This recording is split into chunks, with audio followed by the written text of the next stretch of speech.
Don River Park is going to transform what was previously an industrial site into a dynamic, year-round, renaturalized public park. The history of this particular place is quite remarkable.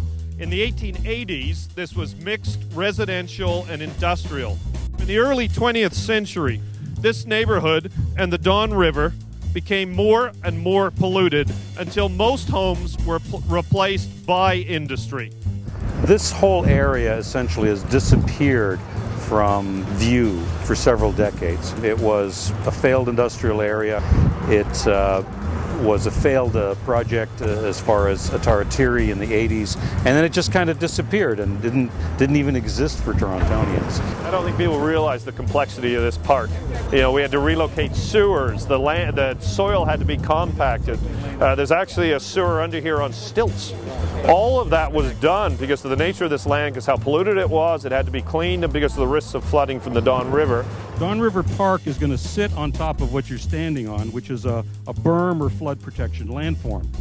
And the berm's been designed not just to protect this area, but it in fact protects a 99 hectare or 245 acre area right over to Toronto's financial district from a potentially devastating flood. This is next generational development. It's smart growth in every sense of the word. When you look at the type of development that will be going onto the site, when you look at the type of uses that will be on the site, when you look at the rehabilitation of this particular site, it means green growth, it means healthy growth, it means quality of life growth. The park is now the center, this wonderful destination park.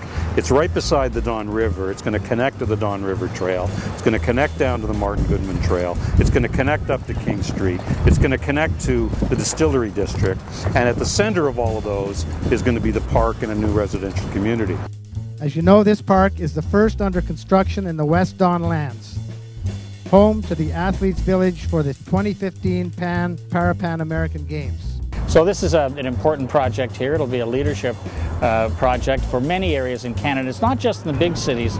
Most of the smaller cities in Canada too have downtown lands that need to be remediated. And we're just really in the last 10 or 20 years learning how to do that and learning how to do it well. When you put in infrastructure, you don't separate infrastructure from parks. You put the two together and you make the infrastructure better and you make the park better. In many ways, building infrastructure equates to building quality of life. In this context, Don River Park will be a showpiece for this city. It's unlike the past where we built buildings first.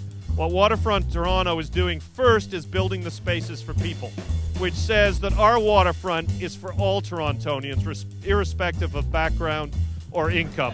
I think that's truly a Toronto value, and I'm very proud today to be here to express it. So I think it brings this place back into Toronto's imagination in a fresh, green way.